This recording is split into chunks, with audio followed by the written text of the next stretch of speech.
Everyone, welcome back to my channel. I hope all are you doing well. So आज हम करेंगे one of the most important topic for any front end developer, that is Axios. हम Axios के बारे में आज detail में discuss करेंगे।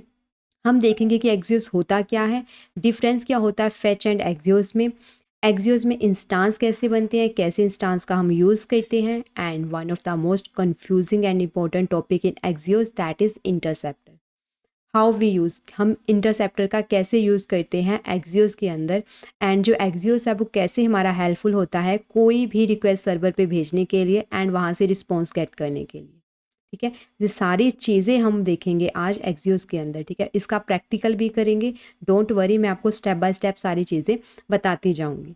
ठीक है, चलो स्टार्ट करने से पहले आप लोगों को पता होना चाहिए, जो फ्रेशर है जिनको नहीं पता है एक्सियोस होता है, पहले डिस्कस कर लेते हैं।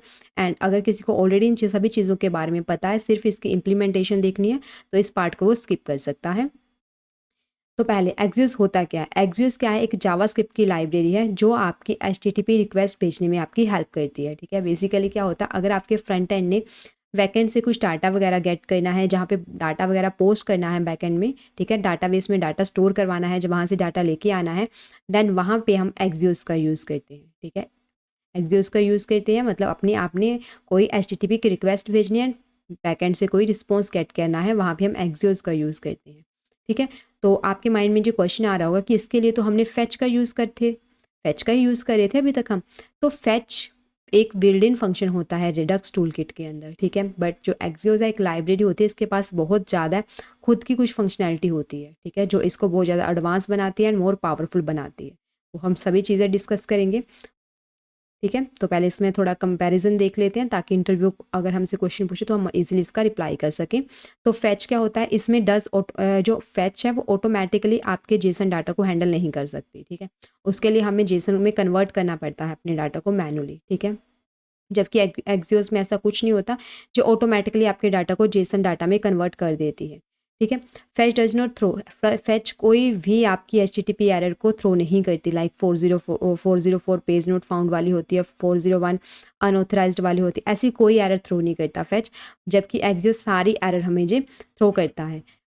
एंड एक्सियोस आपको एक set base URL and header and interceptor को इजीली मैनेज करने में आपकी हेल्प करता है, जबकि ऐसी फंक्शनैलिटी हमारे फैच के अंदर नहीं होती है। ठीक है, सिंपल सी बात है, अगर आप छोटे प्रोजेक्ट बना रहे हो देन वहाँ पे फैच आपका बहुत अच्छे से काम करेगा। बट अगर आप प्रोडक्शन लेवल के कोई प्रोजेक्ट बना रहे हो देन वहाँ पे Axios one of the most usable tool, ठीक है, सबसे ज़्यादा यूज़ होने वाला टूल है वहाँ पे। ठीक है, एक्सियोस, क्योंकि ये बहुत ज़्यादा पावरफुल है एंड आपके कोड को बहुत ज़्यादा क्लीन कर देता है। ठीक है, तो पहले हम इसके हिसाब से अपने कोड को कंपेयर कर लेते हैं। चलो स्टार्ट करते हैं।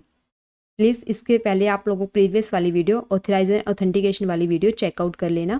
ठीक है, ये सारा कुछ हमने उस वाली वीडियो में करा हुआ है। ठीक है, इसको पहले कोड को रन कर लेते हैं। npm run dev, इसमें हमने ऑलरेडी लॉगिन एंड रजिस्टर की फंक्शनैलिटी बना रखी है एंड इसकी ऑथेंटिकेशन वगैरह कर रखी है। तो हमने ऑलरेडी इसमें किसका यूज़ करा हुआ है, इसका हमने फैच एपीआई की हेल्प से किया हुआ है, बट आज हमने किसकी हेल्प से करना है, एक्सियोस की हेल्प से करना है। तो हम यही क्या करते हैं, इसको कमेंट आउट कर देते हैं। इसको कमेंट आउट करके यहाँ पे एक्सियोस की हेल्प से इसको परफॉर्म करते हैं, इसी वाले ऑथेंटिकेशन। अब हम क्या करेंगे, अपनी एचटीटीपी रिक्वेस्ट को, जैसे हमने यहाँ पे एचटीटीपी की रिक्वेस्ट फैच से भेजी थी, अब हम एक्सियोस की हेल्प से भेजेंगे। ठीक है, तो उससे पहले हमें एक्सियोस को इंस्टॉल करना पड़ेगा अपने सिस्टम पे। उसके लिए आपकी कमांड होती है npm इंस्टॉल एक्सियोस।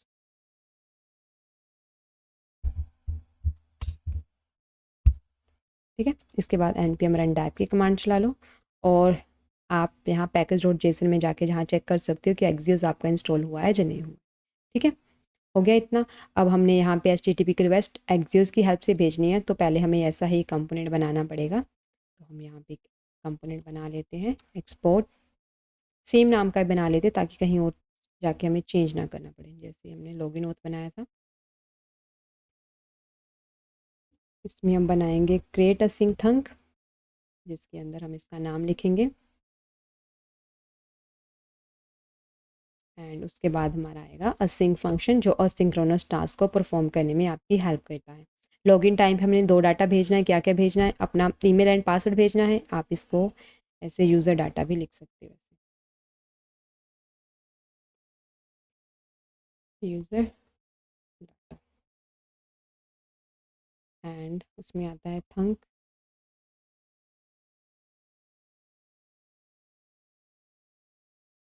थंक एपीआई जो एरर वगैरह हैंडलिंग में आपकी हेल्प करती है।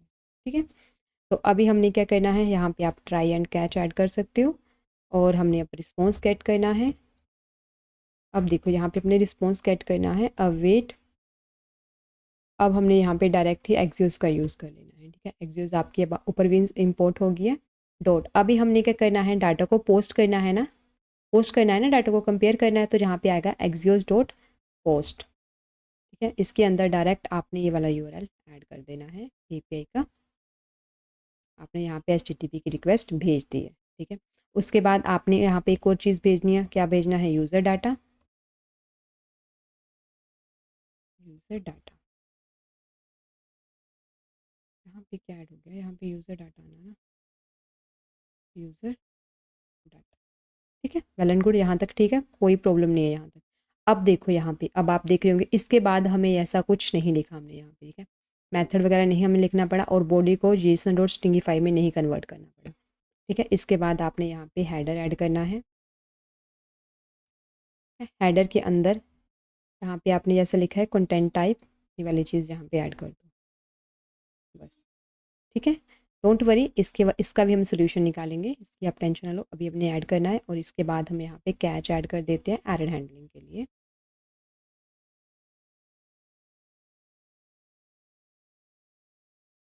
रिटर्न में thunk API dot reject with value.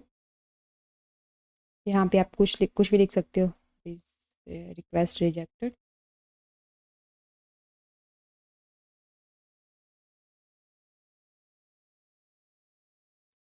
Rejected. ठीक है, यहाँ तक ठीक है। अब देखो आपको यहाँ पे रिटर्न भी करना पड़ेगा रिसोर्स को, डॉट डाटा।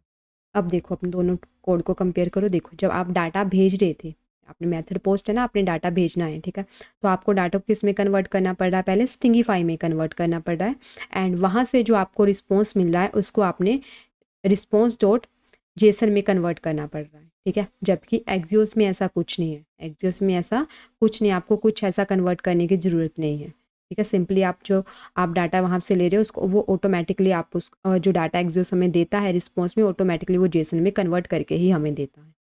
ठीक है, जस्ट हमें इतना सा कोड लिखना पड़ता है इसके अंदर। यही कोड अब हम ऐसे ही कोड हम किसके अंदर बना लेते हैं, रजिस्टर के अंदर बना लेते हैं। अब हम इसको कमेंट कर देते हैं, यहाँ से कॉपी कर लेते हैं। सेम ऐसा ही कोड बनना है। ठीक है, बस आपने किसका चेंज करना है, यहाँ पे एपीआई का। एपीआई का पाथ यहाँ से कॉपी कर लो आप, इसमें रजिस्टर है उसमें लॉगिन होगा। ठीक है, अगर किसी को नहीं पता है जो एपीआई वगैरह कैसे काम करती है, इसके लिए मैंने ऑथेंटिकेशन और ऑथराइजेशन वाली वीडियो में बहुत अच्छे तरीके से समझाया है। उस वीडियो का लिंक मैं डिस्क्रिप्शन में दे दूँगी, आप पहले उस वीडियो को चेकआउट करना। ठीक है, तभी आपको ये चीज़ समझ में आएगी फैच वाली। ठीक है, अगर एक्सियोस वाला कर रहा है तो डायरेक्टली आप एक्सियोस डॉट पोस्ट कर सकते हो यहाँ से। ठीक है, यहाँ पे आपने सिर्फ उसका ही नाम चेंज करना था और आपको कुछ और चीज़ ऐड करने की यहाँ पे ज़रूरत नहीं है, जस्ट सिंपल इतना ही चीज़ करनी है। वेल एंड गुड, अब चेक कर लेते हैं हमारा प्रॉपरली काम कर रहा है या नहीं कर रहा है। समथिंग वेंट रॉन्ग, चेक कर लेते हैं। यहाँ पे हमें पहले हमने यहाँ तो कर तो लिया, रजिस्टर के अंदर देख लेते हैं क्या एरर आ रही है।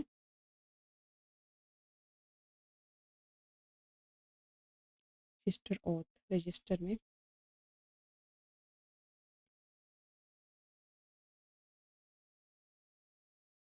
आ रही है जी, एरर हमारे यहाँ से आ रही है। ठीक है, यहाँ पे हमने इसका नाम चेंज कर दिया ना, लॉगिन वाला कॉपी करके यहाँ रखा था ना, इसका रजिस्टर होता है। ठीक है, अब पहले हम एक नया यूज़र रजिस्टर करते हैं इसके अंदर। आप अपनी ईमेल आईडी वगैरह, पासवर्ड एंड मोबाइल नंबर। ठीक है, अब हम साइन अप करते हैं। देखो ऑलरेडी आप यहाँ पे रजिस्टर हो गए हो, आपका नाम, ईमेल आईडी सब कुछ आ गया। ठीक है, अब देखो जब हम इसके आगे की चीज़ें समझने वाली है। अभी देखो यहाँ पे आपका लोकल स्टोरेज में कुछ नहीं है। ठीक है, जब हम यहाँ पे ईमेल आईडी एंटर करेंगे तो देखना यहाँ पे आपका लोकल स्टोरेज में हमने प्रीवियस वाली वीडियो में यहाँ पे एक टोकन सेट किया था अपने लोकल स्टोरेज के अंदर।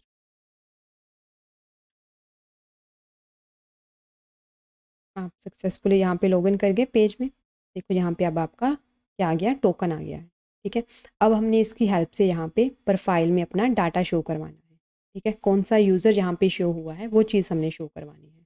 ठीक है, कि कौन सा यूज़र, इस टोकन की हेल्प से हम जानेंगे कि कौन सा यूज़र यहाँ पे एंटर हुआ है। ठीक है, जितने भी आपकी लॉगिन के बाद वाली एपीआई होंगी उस सभी में आपको टोकन भेजना पड़ेगा, ताकि हमारे जो बैकएंड है जहाँ पे हमारी एपीआई सर्वर पे जा रही है तब वहाँ जाके पता चल सके कि यूज़र एक्चुअल में है कौन। ठीक है, अगर आप यहाँ पे देखना चाहते हो कि इस टोकन के अंदर हमारे पास आ क्या रहा है, ठीक है, तो आप क्या कर सकते हो, यहाँ पे एक ये WT टोकन वाली वेबसाइट पे जाके यहाँ पे आप यहाँ पे चेक कर सकते हो। ठीक है, ऐसे कॉपी करके जो आपने टोकन यहाँ से कॉपी करा था, इस टोकन को कॉपी करोगे और यहाँ पे आके आप पेस्ट कर दो। ठीक है, देखो यहाँ पे उसकी ईमेल आईडी और आईडी आ गई। तो इस टोकन के अंदर हमारी क्या आ रही है, आईडी आ रही है एंड ईमेल आईडी आ रही है। ठीक है, ईमेल क्या आ रही है, ranju@123.com। ठीक है, यहाँ पे जाके आप चेक कर सकते हो कि आपके टोकन में आ क्या रहा है, क्योंकि टोकन में जो हमारा डाटा होता है वो इनक्रिप्टेड वे में होता है, ताकि उसको ईजिली कोई चेंज ना कर सके। ठीक है, आई होप आप लोगों को यहाँ तक समझ में आ गया। अब हमें इस डाटा को चेंज भी करना है। ठीक है, उससे पहले कुछ चीज़ें होती हैं एक्सियोस के अंदर जो आपको बतानी ज़रूरी है। इसके अंदर अब हम बनाएंगे इंस्टांस। ठीक है, देखो अभी आपने क्या करा, अभी आपने यहाँ पे दो चीज़ें बनाई। एक तो आपको यूआरएल भेजना है, एक आपने हेडर भेजना है। ठीक है जी, आपके पास अभी तो सिर्फ दो एपीआई है, एक तो लॉगिन किया, एक रजिस्टर में। ठीक है, सेम है, दोनों में सेम आ रहा है। जैसे मुझे हेडर भी भेजना पड़ रहा है, रजिस्टर में मैंने हेडर भेजा है, लॉगिन में भी भेजा है, एंड इसका बेस यूआरएल सेम है।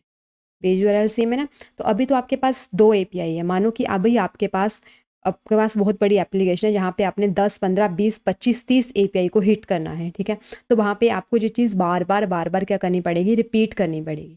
ठीक है, तो उस रिपीटेशन को डिक्रीज करने के लिए, उस कोड को क्लीन करने के लिए हम क्या करते हैं, इसका अलग से एक कंपोनेंट बना देते हैं। आप कंपोनेंट बोलो या फिर हम उसको बोलते हैं एक्सियोस का एक वर्जन बोल देते हैं। ठीक है, जिसके अंदर हम क्या कर देते हैं, वो सेंट्रलाइज कर देते हैं अपने एक्सियोस के कोड को। Like this you can see, जैसे मैं यहाँ पे एक फोल्डर बना लेती हूँ एक्सियोस नाम का। इसके अंदर मैं एक फाइल बना लेती हूँ API इंस्टांस नाम की। ठीक है, आप कुछ भी नाम रख सकते हो। तो मैं यहाँ पे क्या करती हूँ, कॉन्स्ट API नाम रख लेती हूँ। आप कुछ भी नाम रख सकते हो इसका भी। ठीक है, इस कंपोनेंट का। इसके अंदर हम क्या करेंगे, एक्सियोस डॉट क्रिएट, यहाँ पे हम क्रिएट करेंगे बेस यूआरएल। ठीक है, जो चीज़ें आपकी रिपीट हो रही हैं वो यहाँ पे आपने क्रिएट कर लेनी है। ठीक है, लाइक आपका क्या रिपीट हो रहा है, जो यूआरएल सभी में सेम होगा। तो इस यूआरएल को हम कॉपी कर लेते हैं और अपने एपीआई इंस्टांस के अंदर यहाँ पे पेस्ट कर देते हैं।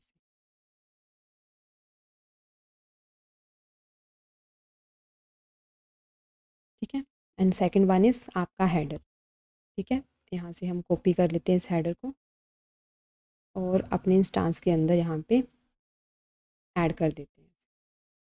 ठीक है, अब इसको हम एक्सपोर्ट कर देते हैं। हमने इसको एक्सपोर्ट कर दिया। ठीक है, वेल एंड गुड, यहाँ तक ठीक है। अब आपने क्या करना है, जिसको एक्सपोर्ट कर दिया आप इसको इसके अंदर इंपोर्ट कर लो। ये हमारा इंस्टांस बन गया है। ठीक है, इंस्टांस क्या बना, जितनी भी आपकी चीज़ें बार बार रिपीट हो रही हैं। ठीक है, जब भी आप HTTP की रिक्वेस्ट भेजते हो कुछ चीज़ें आपकी बार बार रिपीट होती है और वो स्टैटिक रहती है। ठीक है, जो चीज़ें स्टैटिक रहती है उसके लिए मैंने अलग से एक इंस्टांस बना लिया यहाँ पे। ठीक है, इंस्टांस बना लिया, मतलब ये एक आपका एक्सियोस का ही वर्जन होता है। ठीक है, जो क्या करता है, सेंट्रलाइज कर देता है आपके एक्सियोस को एक जगह पे। ठीक है, बार बार हमें ये चीज़ें बार बार लिखनी ना पड़े, हमने एक जगह लिख लिया, बट जब भी हमें ज़रूरत होगी वहाँ से यहाँ से आके ले जाएगा। ठीक है, आप ऐसे बोल सकते हो जैसे ये क्या है, एक एक्सियोस का स्टोर बोल सकते हो। तो मुझे इंपोर्ट करना पड़ेगा API। तो अब इंस्टांस को मैं उस इंस्टांस को मैंने यहाँ पे इंपोर्ट करना है। तो एक्सियोस के अंदर API इंस्टांस। ठीक है, और जहाँ पे अब आपने API का यूज़ करा होगा, एक्सियोस का यूज़ करा होगा, वहाँ पे आपने API ऐड करना है ऐसे।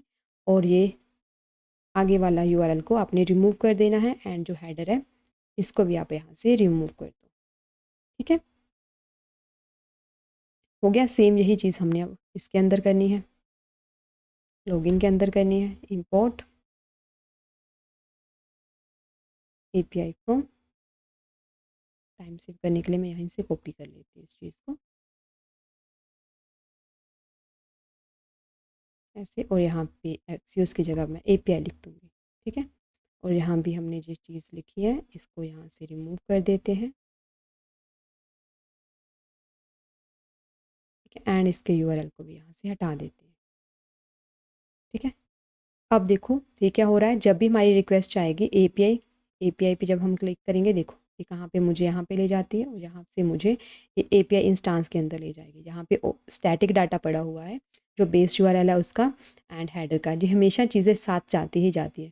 जो चीज़ें आपकी चेंज होती है वो आप इसके अंदर नहीं रखोगे, ठीक है। जो डायनेमिकली चीज़ें चेंज होती है जैसे टोकन वगैरह चेंज होती है वो इसके अंदर नहीं रखना आपने।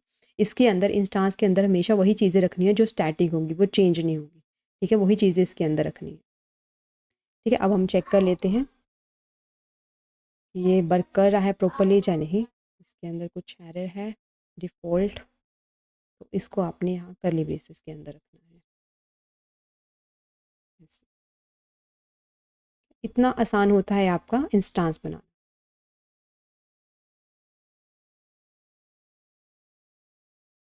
सिंपली आपका इंस्टांस यहाँ पे बन गया, क्योंकि देखो मैं लॉग आउट करती हूँ, अब भी वैसे ही होना चाहिए, काम तो वैसे ही करना चाहिए ना इसको। जो मैंने इंस्टांस बनाया है, अब मैंने एक्सियोस हटा दिया, API वाले इंस्टांस को यूज़ करा है, तो काम तो ये वैसे ही करना चाहिए, इसको परफेक्टली वैसे ही काम कर रहा है, ठीक है। अब हमने बनाना है प्रोफाइल के लिए, ठीक है। प्रोफाइल का डाटा शो करवाना है, उसके API को हिट करना है, ठीक है। तो उसके लिए ये वाली चीज़ की ऑलरेडी मैंने UI बना रखी है। तो प्रोफाइल के लिए हमारा लॉगिन और रजिस्टर का काम ख़त्म हो गया है। हमने API इंस्टांस भी बना लिया है, ठीक है। ये हमारा इंस्टांस है। अगर आपने थ्योरी पार्ट देखना है इंस्टांस का, वो भी मैं आपको बता देती हूँ। एक्सियोस इंस्टांस क्या होता है, एक हमारा कस्टम वर्जन होता है आपके एक्सियोस का, ठीक है।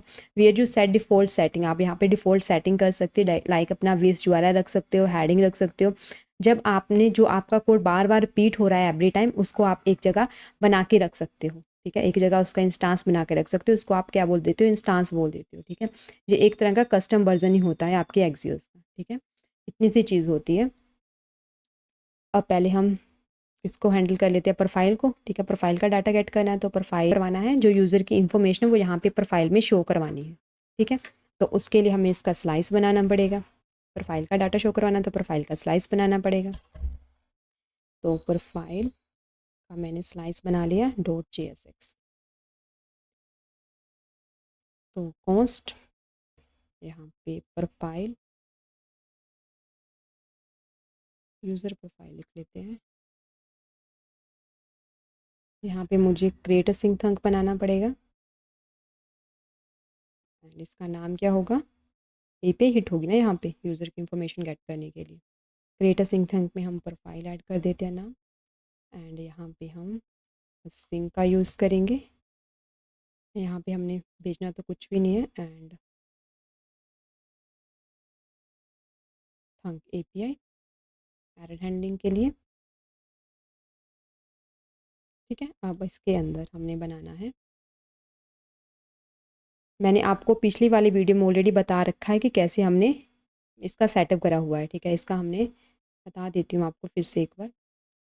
इसके लिए हमने डाटाबेस यूज़ करा हुआ PG एडमिन वाला, ठीक है। एक्सप्रेस एंड नोट JS का हमने इसके अंदर यूज़ करा है। जैसे हमने अभी एक यूज़र ऐड किया था रंजना नाम का, ठीक है। उसको हम यहाँ से रिफ्रेश करते हैं, देखो यहाँ पे रंजू, ये वाला आपका रंजू नाम का यूज़र आपका ऑलरेडी एडेड है यहाँ पे, ठीक है, जो हमने अभी ऐड किया था, ठीक है। उसकी ID, उसकी ईमेल ID, नाम सब कुछ यहाँ पे ऐड है, ठीक है, डाटाबेस में। एंड जो हम API चेक कर रहे हैं यहाँ पे चेक कर रहे हैं पोस्टमैन के अंदर, ठीक है। ये प्रोफाइल की API है, जो लॉगिन की है, एंड ये रजिस्टर की है, ठीक है। ये सारी API हमने यूज़ करी हुई है। अगर आपको नहीं पता है तो मैंने ऑथेंटिकेशन ऑथराइजेशन वाली वीडियो में बहुत अच्छे तरीके से समझाया हुआ है, ठीक है। तो हमें प्रोफाइल की इन्फॉर्मेशन गेट करने के लिए यहाँ पे क्या करना पड़ेगा, टोकन भेजना पड़ेगा, ठीक है। तो टोकन भेजना पड़ेगा, तो हम यहाँ पे देखो, जैसे यहाँ पे आपके पास टोकन है, इसको कॉपी करेंगे, तो यहाँ पे हम इसको टोकन को यहाँ पे ऐड करके देखते हैं। यहाँ पे टोकन को ऐड करा, अभी देखो इनवैलिड टोकन आ रहा था, एक्सपायर हो रखा था वो टोकन, ठीक है। इस पर क्लिक करती हूँ, यू कैन सी कि जब मैंने टोकन भेजा, जब मैंने भेजा टोकन हेडर में, देखो यहाँ पे हेडर में ऑथेंटिकेशन में टोकन भेजा, तो वहाँ पे उसने मुझे पूरी डिटेल दे दी उस यूज़र की, ठीक है। तो ऐसे ही हमने वहाँ पे इंफॉर्मेशन गेट करनी है यूज़र की। टोकन भेज गए। तो अभी हमने क्या करना है, यहाँ पे एरर हैंडलिंग के लिए कैच, ट्राई कैच लगा लेते हैं। कॉन्स्ट रिस्पॉन्स गेट करना है एंड अवेट, इसका यूज़ करेंगे अब हम एपीआई डॉट, क्या करना है, डाटा हमें गेट करके लेके आना है, तो गेट की एपीआई चलेगी यहाँ पे। ठीक है, अब मुझे देखो पूरा यूआरएल लिखने की ज़रूरत नहीं है, अब मुझे सिर्फ ये प्रोफाइल लिखनी है उसके आगे, यहाँ पे जस्ट मुझे प्रोफाइल ऐड करना है। ठीक है, एंड इसके बाद मुझे हेडर में क्या भेजना है, टोकन भेजना है, टोकन भेजना है ना मुझे हेडर में। तो उससे पहले मुझे जो मैंने एपीआई यूज़ करी है, इंस्टांस की है ना, तो इसको इंपोर्ट भी करना पड़ेगा। एपीआई फ्रॉम एक्सियोस के अंदर एपीआई इंस्टांस। ठीक है, तो हेडर के अंदर ऑथेंटिकेशन के लिए मुझे क्या भेजना पड़ेगा, टोकन भेजना पड़ेगा। जैसे कि यहाँ पे है, यहाँ पे हेडर के अंदर है ना ऑथराइजेशन। ठीक है, ऑथराइजेशन में मैंने टोकन भेजना है यहाँ पे, तो टोकन मुझे पहले गेट करना पड़ेगा। टोकन हमने पिछली वीडियो में कहाँ सेव करवाया था, लोकल स्टोरेज के अंदर गेट सेट करवाया था। गेट कॉन्स्ट, यहाँ पे मुझे गेट करना है टोकन को, local storage dot gate token, gate item के अंदर मैंने उसकी की लिखनी है अब। ठीक है, जब सेट करते हैं तो की एंड वैल्यू जाती है, जब गेट करते हैं टोकन को तो सिर्फ हमारा टोकन जो हमारी की होती है वही हमें चाहिए होती है। ठीक है, तो अब हम करेंगे यहाँ पे बियरर, उसके बाद आपने यहाँ पे अपना टोकन ऐड कर देना है। ये बियरर बताता है कि यूज़र कौन है आपका। ठीक है, उसकी इंफॉर्मेशन के लिए टोकन भेज देता है साथ में। लाइक जैसे हमने यहाँ पे भेजा है, देखो यहाँ पे हमने बियरर लिखा है ना पोस्टमैन के अंदर, सेम वैसे ही। ठीक है, हो गया। अब आप यहाँ पे और इसके साथ और कोई इन्फॉर्मेशन आपको भेजने की ज़रूरत नहीं है, आप यहाँ पे कैच लिख के एरर हैंडलिंग कर सकते हो। रिटर्न, रिटर्न अभी आपने क्या करवाना है, thunk API dot exact with value जो आपकी एरर हैंडलिंग के लिए यूज़ होती है। ठीक है, एरर डॉट मैसेज,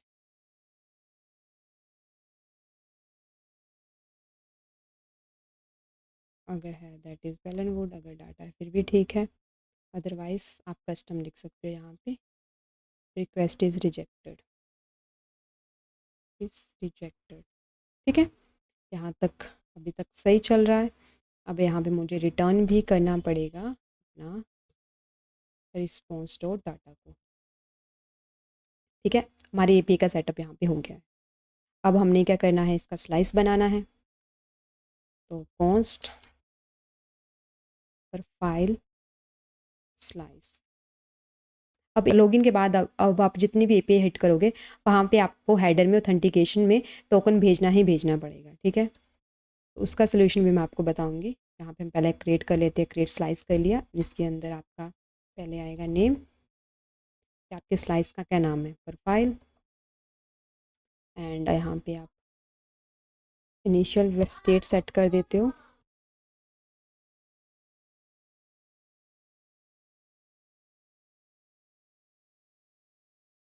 यहाँ पे आप यूज़र, आप ये चीज़ें रखना चाहते हो रख सकते हो, नहीं रखना चाहते तो आपकी मर्ज़ी है। ठीक है, जो मैं इस इनिशियल स्टेट के अंदर रख रही हूँ फ़िलहाल। ठीक है, तो ठीक है यहाँ तक ठीक है। अब आपको यहाँ पे क्या बनाना पड़ेगा, एक्स्ट्रा रिड्यूसर। एक्स्ट्रा रिड्यूसर क्यों बनाते हैं ये मैंने ऑलरेडी आप लोगों को बता रखा है। रिड्यूसर क्यों नहीं बनाया, एक्स्ट्रा रिड्यूसर क्यों बनाए हैं, क्योंकि हमने अब जो इस स्लाइस के बाहर डाटा है उसको हैंडल करना है, उसके लिए हमारे एक्स्ट्रा रिड्यूसर यूज़ होते हैं। ठीक है, ऐड केसेस, ऐड केसेस में अब हमें जो क्रिएट अ सिंक थंक है वो हमें ऑटोमेटिकली 3 फंक्शन देता है। ठीक है, कौन कौन से देता है, जैसे कि अब यूज़र प्रोफाइल डॉट, पहला क्या होगा, पेंडिंग का, अभी हमने रिक्वेस्ट भेजी है। ठीक है, कोई रिस्पॉन्स नहीं आया, तो पेंडिंग में अभी हमें हमारी, तो अभी पेंडिंग में है हमारी रिक्वेस्ट, तो यहाँ पे हम लोडिंग शो करवा देंगे, state dot loading loader is equal to true. ठीक है, तो इसके बाद अभी फुलफिल की आएगी, एंड उसके बाद रिजेक्टेड की आएगी। फुलफिल्ड, लोडर को हमने फॉल्स कर देना है। जो स्टार्टिंग से मेरी वीडियो फॉलो कर रहा है उसको बहुत अच्छे तरीके से पता होगा इन चीज़ों के बारे में। ठीक है, यहाँ पे हमारे पास एक एक्शन भी आएगा। तो यहाँ पे यूज़र में हमारे पास क्या आएगा, एक्शन डॉट पेलोड, और यहाँ पे रिजेक्ट कर देते हैं अगर आपकी रिक्वेस्ट सर्वर, तो लोडर को false and state dot error को हम कर देते हैं एक्शन डॉट पेलोड। अब हमने इसको एक्सपोर्ट भी करना है। Export default profile slice dot reducer. ठीक है, जो हमारा प्रोफाइल के लिए स्लाइस बन गया है। अब हमने इसको स्टोर के अंदर सेव करवाना है।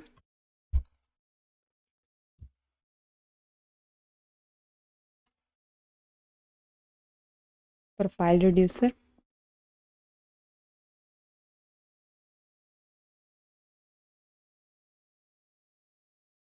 Profile slice. ठीक है, अब हम यहाँ पे या फिर यूज़र प्रोफाइल लिख सकते हैं। यहाँ पे user is equal to profile reducer. ठीक है, हो गया। अब आपने जाना है डायरेक्ट अपने प्रोफाइल वाले पेज में। अब आपने स्टोर करवा दिया डाटा को स्टोर के अंदर। ठीक है, स्टोर के अंदर आपका डाटा सेव हो गया है। अब अपने डाटा को गेट करना है इधर। तो कैसे गेट करेंगे, कैसे गेट करते हैं स्टोर में से डाटा को, यूज़ सेलेक्टर की हेल्प से करते हैं। ठीक है, वहाँ पे हमारे पास यूज़र था, लोडर था एंड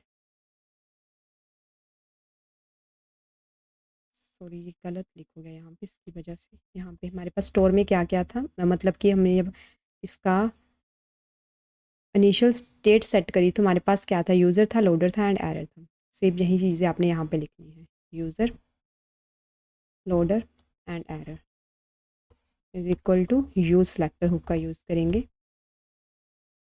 स्टेट, अभी देखो स्टेट डॉट जो आपने स्टोर के अंदर जिस की के साथ इसको सेव किया था उसका नाम आएगा। ठीक है, वेल एंड गुड, यहाँ तक ठीक है। अब हम कंसोल करवा के देख लेते हैं। कंसोल डॉट लॉग के अंदर यूज़र में कुछ आ रहा है या नहीं आ रहा। ठीक है, अगर किसी ने मेरी वीडियो फैच एपीआई से जब से हमने प्रोजेक्ट स्टार्ट किया तब से वीडियो को फॉलो किया है तो उसको यहाँ पे मिस्टेक पता चल जाएगी। ठीक है, तो चेक करते हैं। यूज़र में तो कुछ नहीं आ रहा, कुछ भी नहीं आ रहा ना यूज़र में। यूज़र में कुछ क्यों नहीं आ रहा, क्योंकि यहाँ पे हमने कुछ एक्शन तो भेजा ही नहीं। जब हम एक्शन भेजेंगे, रिड्यूसर के अंदर कुछ एक्शन भेजेंगे तभी हम वहाँ से डाटा गेट कर सकेंगे, तभी मिलेगा ना हमें डाटा वहाँ से। तो उसके लिए हम यहाँ पे हमारे पास कोई बटन तो है नहीं, हमें सिर्फ पेज लोड करना है, उसी के लोड पे हमें वो डाटा चाहिए। ठीक है, यूज़र का डाटा चाहिए, तो उसके लिए हम यहाँ पे यूज़ करते हैं यूज़ इफेक्ट हुक का। ये जो मैंने फैच एपीआई में आपको बताया था, जब हमने फैच डाटा वाली एपीआई के साथ किया था तब मैंने आपको वहाँ पे बताया था। तो यहाँ तो यहाँ पे हम क्या करेंगे, डिस्पैच का यूज़ करेंगे एक्शन भेजने के लिए। Const dispatch equal to use dispatch का। ठीक है, अब हम यहाँ पे डिस्पैच का यूज़ करेंगे। डिस्पैच के अंदर अब आपने क्या भेजना है, जो आपने यहाँ पे फंक्शन बनाया हुआ है। ठीक है, इसको एक्सपोर्ट करना पड़ेगा पहले आपको। यहाँ से इसको कॉपी करेंगे, तो यहाँ पे आप इसको ऐड कर देंगे ऐसे। एंड यहाँ पे आपको इंपोर्ट भी करना पड़ेगा इसको, इंपोर्ट फ्रॉम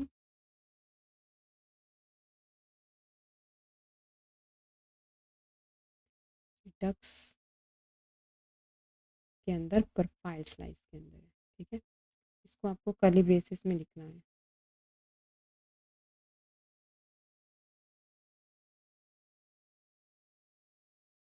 ऐसे।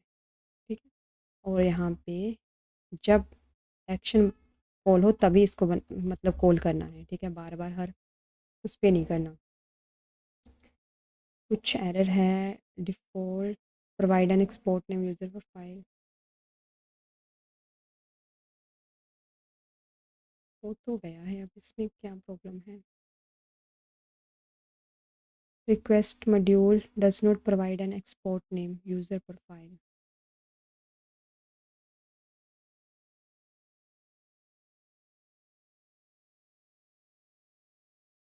यूज़र प्रोफाइल ही है।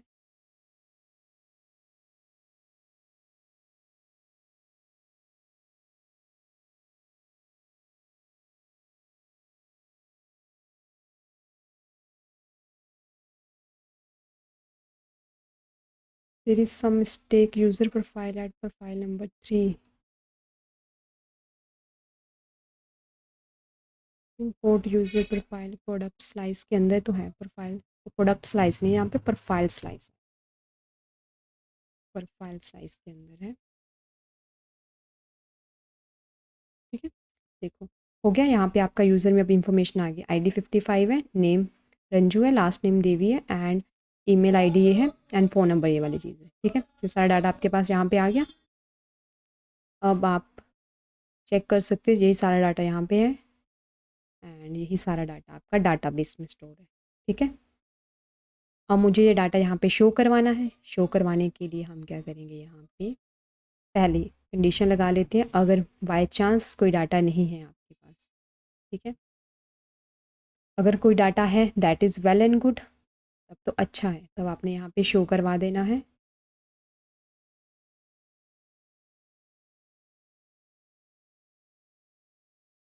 शो करवा देना है। अगर नहीं है तो यहाँ पे आप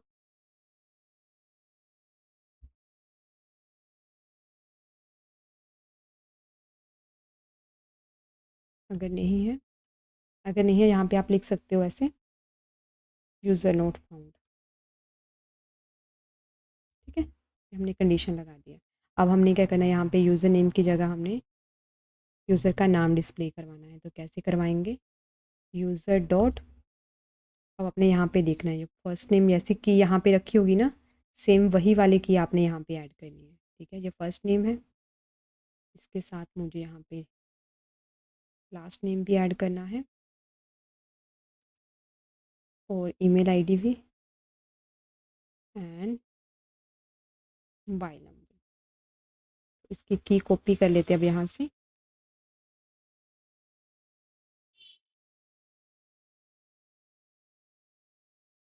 यहाँ पे आप लास्ट नेम ऐड कर लो।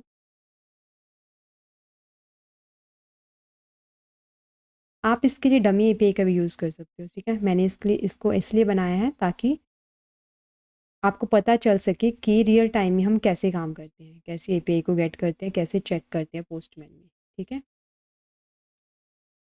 तब आप यहाँ पे चेक कर सकते हो। कैन सी यहाँ पे आपका नाम आ गया है, ईमेल आईडी आ गई है, एंड फ़ोन नंबर आ गया, बट हमारा लास्ट नेम नहीं आया। इसको चेक कर लेते हैं, लास्ट नेम क्यों नहीं आया यहाँ पे, नेम की स्पेलिंग गलत है। ठीक है, करेक्टली आपकी सारी इन्फॉर्मेशन यहाँ पे आ रही है। ठीक है, नेम फ़ोन नंबर वगैरह सारा कुछ आ रहा है। अब आपने इस टोकन की हेल्प से, जो आपने टोकन यहाँ पे सेट करा हुआ था, इसकी हेल्प से यहाँ पे डाटा भी शो करवा लिया। ठीक है, जैसे कि हमने ये डाटा लोकल स्टोरेज में भेजा हुआ था, उसको गेट करा टोकन को, और यहाँ हेडर में भेज के ऑथेंटिकेशन करवा के हमने डाटा गेट कर लिया टोकन की हेल्प से। अब आपको पता चल गया कि टोकन में एक्चुअल में होता क्या है। ठीक है, वो सारी चीज़ें होगी।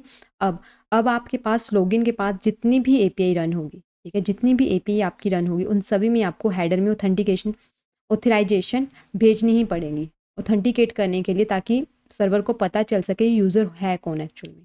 ठीक है, हर बार आपको ये चीज़ भेजनी पड़ेगी।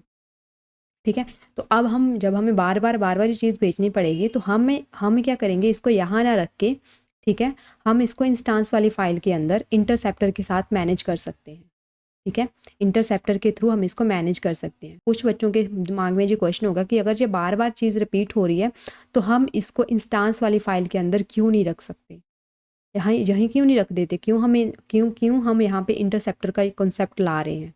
ठीक है, इंस्टांस के अंदर हम यहाँ पे इसलिए नहीं रख सकते क्योंकि अगर हमने यहाँ पे एक बार सेट कर दिया, ठीक है, टोकन को एक बार सेट कर दिया, तो वो स्टैटिक ही रहेगा, बार बार चेंज नहीं होगा। कोई नया यूज़र आएगा तो उसके हिसाब से वो चेंज नहीं होगा वो। ठीक है, तो टोकन तो क्योंकि बार बार चेंज होगा, जब नया यूज़र आएगा तो उसके लिए तो नया टोकन ही बनेगा ना, नया टोकन बनेगा। बट इंस्टांस के अंदर जो वैल्यू होती है वो स्टैटिक रहती है, स्टैटिक वैल्यू हमने इंस्टांस के अंदर रखनी है, ठीक है। तो वहाँ पे हम इंटरसेप्टर का यूज़ करते हैं, यहाँ पे आपकी वैल्यू चेंज होती है, ठीक है। आपने वैल्यू को मॉडिफाई करना होता है, ठीक है।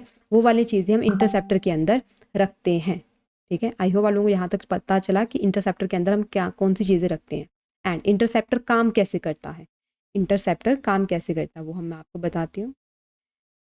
तो हमने इंस्टांस तो पढ़ लिया, अब इंटरसेप्टर क्या होता है। जो इंटरसेप्टर होता है वो मिडल वेयर होता है, मिडल मैन होता है आपका।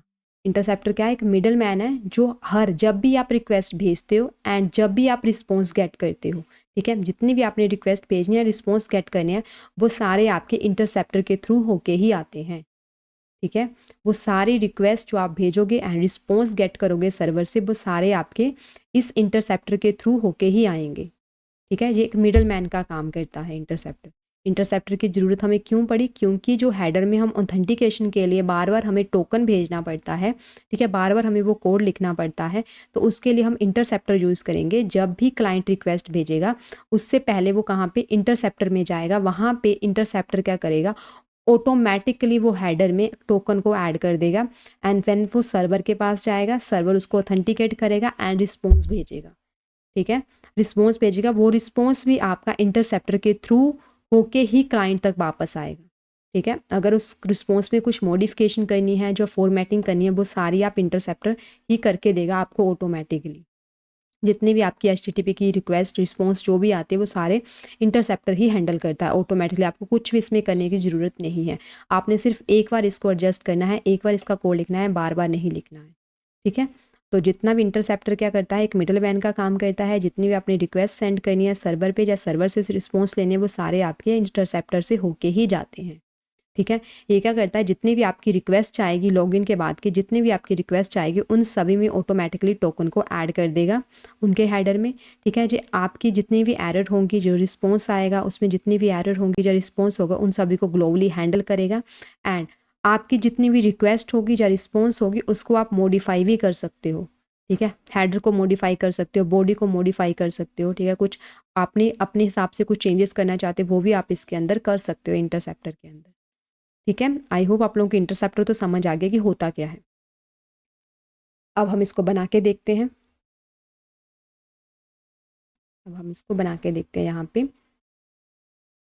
API इंस्टांस के अंदर हमने इंस्टांस बना लिया। अब इसी इंस्टांस डॉट इंटरसेप्टर बनाएंगे। डॉट अभी पहले हमने रिक्वेस्ट भेजनी है, डॉट रिक्वेस्ट के साथ हम भेजेंगे, रिक्वेस्ट भेजनी, डॉट यूज़ आएगा। यहाँ पे आपने यूज़ करना है कॉन्फ़िग का, ठीक है। ये कॉन्फ़िग है, ये ऑब्जेक्ट होता है, कॉन्फ़िगरेशन ऑब्जेक्ट होता है। इसके अंदर जितने भी आपके API के मतलब मेथड होते हैं, जैसे पोस्ट का, गेट का, ठीक है, पुट का, जितने मेथड है वो सारी इंफॉर्मेशन इसके अंदर होती है। बेस URL हो गया, हेडर वगैरह सारा कुछ। ये अब इसके अंदर ये एक ऑब्जेक्ट है, इसके अंदर सारी इंफॉर्मेशन होती है, ठीक है। ये आपका कॉन्फ़िग। अब यहाँ पे अब आपने क्या करना है, पहले लोकल स्टोरेज से गेट करना है टोकन को। Token is equal to local storage dot get item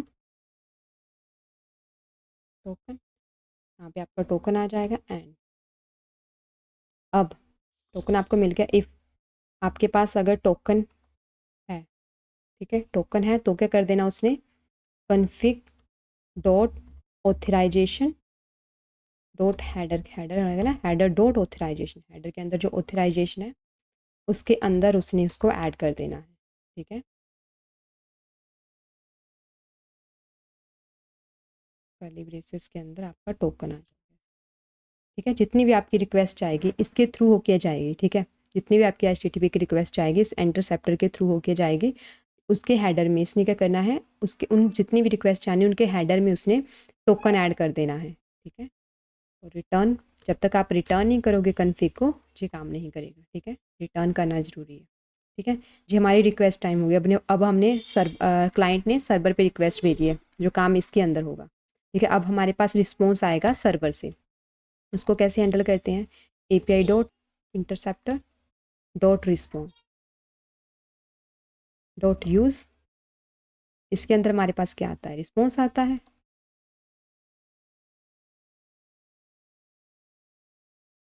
ठीक है, अब हम रिस्पॉन्स को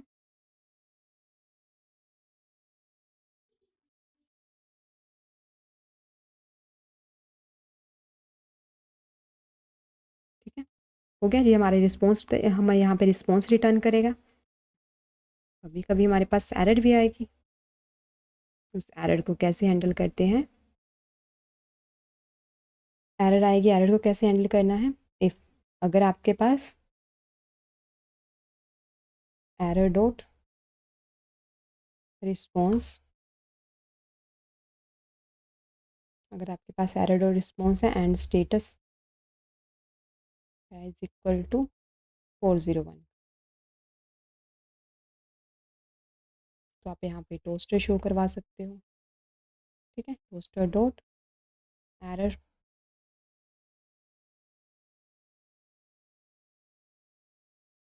रिक्वेस्ट रिजेक्टेड, कोई भी मैसेज लिख सकते हो, अनऑथराइज्ड का भी मैथड लिख सकते हो, तो आप अनऑथराइज्ड का भी आप एरर शो करवा सकते हो। ठीक है,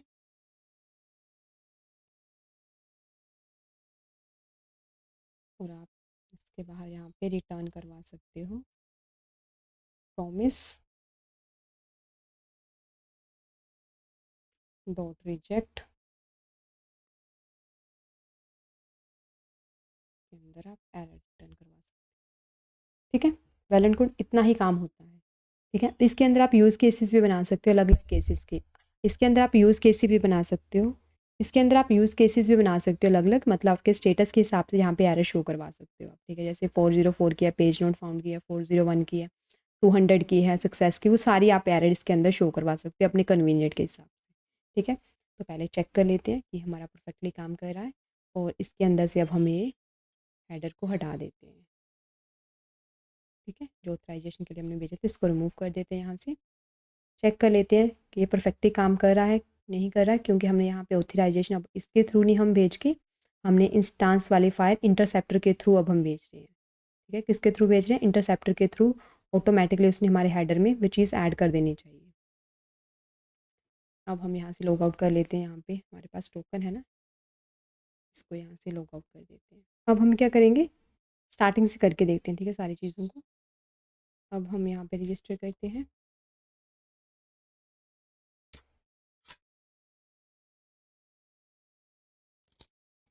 अब हमने रजिस्टर किया, और देखो यहाँ पे आप चेक करोगे आपके पास प्रोडक्ट लॉगिन की आई है, 200 स्टेटस है।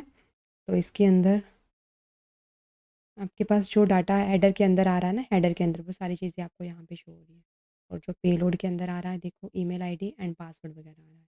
ठीक है, और रिस्पॉन्स में आपको जो चीज़ मिल रही है, रिस्पॉन्स में आपको मैसेज एंड टोकन वगैरह मिल रहा है। ठीक है, लॉगिन करने पे अगर आप देखना चाहते हो प्रोडक्ट वाले में आपको क्या मिल रहा है, प्रोडक्ट वाली एपीआई में देखो, प्रीव्यू में आप हेडर में आपको क्या मिल रहा है, हेड में ये सारी इन्फॉर्मेशन आपको मिल रही है। ठीक है, एंड रिस्पॉन्स में आपको ये सारा डाटा मिल रहा है, प्रोडक्ट लिस्टिंग वगैरह सारा कुछ मिला। अब हम जाएंगे प्रोफाइल वाले अंदर। अब मैं प्रोफाइल पे क्लिक करती हूँ। अब आप देख रहे होंगे कि प्रोफाइल के रिस्पॉन्स में हमें सारी डिटेल मिली है जहाँ पे हमने शो करवाई थी, और हमने कहाँ पे देखी थी, सारी पोस्टमैन के अंदर देखी थी। अब हम हेडर के अंदर देखते हैं। हेडर के अंदर देखो ऑथराइजेशन वाला वेरी आ रहा है ना यहाँ पे, जो मैंने यहाँ पे भेजा था। ठीक है, अब हमने यहाँ पे जब हमने एपीआई को जहाँ एचटीटीपी रिक्वेस्ट भेजी, यहाँ तो हमने कुछ नहीं भेजा था ना, यहाँ पे कुछ नहीं भेजा, बट हमने कहाँ से किसके थ्रू भेजा, इसको इंटरसेप्टर के थ्रू भेजा है। ठीक है, अब देखो जो मेरा ऑटोमेटिकली यहाँ मेरे हेडर के अंदर ऐड हो गया है। ठीक है, अब मैं अगर यहाँ पे कुछ और चीज़ ऐड करना चाहती हूँ, लाइक यहाँ पे मैं कुछ और चीज़ ऐड करना चाहती हूँ, यहाँ पे कॉस्ट,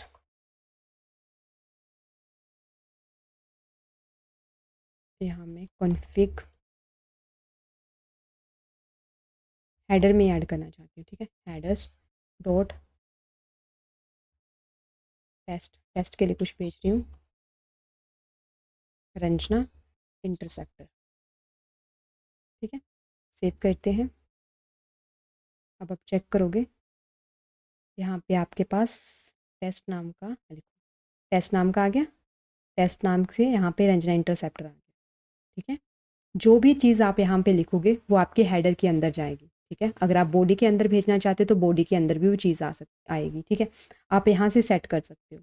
ठीक है। बार बार आपको यहाँ पे अलग अलग फाइल में जाके हेडर का सेटअप करने की, हेडर में ऑथेंटिकेशन भेजने की ज़रूरत नहीं है, ठीक है, क्योंकि जितनी भी आपकी रिक्वेस्ट आएगी वो इस इंटरसेप्टर के थ्रू होके ही जाएगी। ठीक है, आपने रिक्वेस्ट भेजनी है उससे पहले वो इस इंटरसेप्टर के अंदर आएगी, ठीक है, फिर वो सर्वर पे जाएगी। ठीक है, सर्वर से जो रिस्पॉन्स आएगा वो इस इंटरसेप्टर से, इट्स रिस्पॉन्स वाले इंटरसेप्टर के थ्रू होके फिर आपके पास आएगा वो। ठीक है, तो आपकी जितनी भी रिक्वेस्ट जाएगी और आएगी इन इंटरसेप्टर के थ्रू होके ही आएगी जाएगी। ठीक है, आप इसमें अपने हिसाब से मॉडिफिकेशन कर सकते हो, कुछ ऐड करना चाहते हो वो चीज़ ऐड कर सकते हो, जैसे मैंने यहाँ पे ऐड किया। ठीक है, अब आप यहाँ पे रिस्पॉन्स में कुछ चीज़ करना चाहते हो ऐड, वो कर सकते हो। ठीक है, जो चीज़ आप यहाँ पे करना चाहते हो आप इजीली यहाँ पे मैनेज कर सकते हो। ठीक है, आई होप आप लोगों को इंटरसेप्टर का कॉन्सेप्ट समझ में आया कि यह कैसे काम करता है। ठीक है, तो इसका एक बार हम फ्लो देख लेते हैं कैसे फ्लो करते हैं। जैसे आपका कंपोनेंट है, आपने प्रोफाइल वाला कंपोनेंट था आपने आपका, तो उसने क्या करा, डिस्पैच करा आपकी डिस्पैच करा आपके फंक्शन को जिसमें आपने एपीआई कॉल करी हुई है। ठीक है, वहाँ पे आपके पास एपीआई डॉट गेट प्रोफाइल थी, एपीआई हमारी इंस्टांस का नाम है जिसके अंदर हमने इसका वेस्ट यूआरएल एंड हेडर वगैरह सेट करा हुआ था। ठीक है, इंस्टांस के अंदर अब आपकी सिर्फ स्टैटिक चीज़ें रख होती है। ठीक है, जो स्टैटिक, जैसे आपका बेस यूआरएल होगा वो स्टैटिक होगा एंड हेडर होगा वो स्टैटिक होगा, वो चेंज नहीं होगा। उतनी चीज़ें आपने किसके अंदर रखनी है, अपनी इंस्टांस के अंदर रखनी है। ठीक है, जब आप एपीआई डॉट गेट करोगे, अपनी यूआरएल को हिट करोगे, तो वो रिक्वेस्ट आपकी कहाँ पे जाएगी, पहले इंटरसेप्टर के अंदर जाएगी। तो इंटरसेप्टर करेगा उसके अंदर automatically authentication and header automatically add कर देगा। फिर वो रिक्वेस्ट आपकी बैकएंड पे जाएगी, तो वहाँ से आपका रिस्पॉन्स रिसीव होगा। फिर वो रिसीव आपका कहाँ पे होगा, फिर वो वहाँ, फिर वापस वो कहाँ पे आएगा, रिस्पॉन्स आपका रिस्पॉन्स इंटरसेप्टर के पास आएगा। वो चेक करेगा 401 एरर के लिए एंड वहाँ पे टोस्ट होगा, टोस्ट शो कर देगा। अगर वहाँ पे कोई कंसोल वगैरह लगाया हो वो शो कर देगा। ठीक है, ठीक है, वो चीज़ शो करेगा एंड फाइनल रिस्पॉन्स आपका कंपोनेंट में आपको शो हो जाएगा। ठीक है, जैसे आपका यहाँ पे डाटा शो हो रहा है।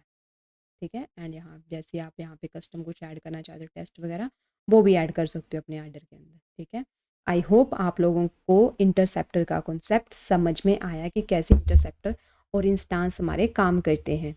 इसके रिलेटेड कोई भी क्वेरी हो प्लीज़ कमेंट सेक्शन में लिखिए। मिलती है अब नेक्स्ट वीडियो में। एंड अगर आपको मेरी वीडियो से थोड़ी सी भी हेल्प मिलती है so please to like share and subscribe my channel. So मिलते हैं अब नेक्स्ट वीडियो में। Thank you, bye bye.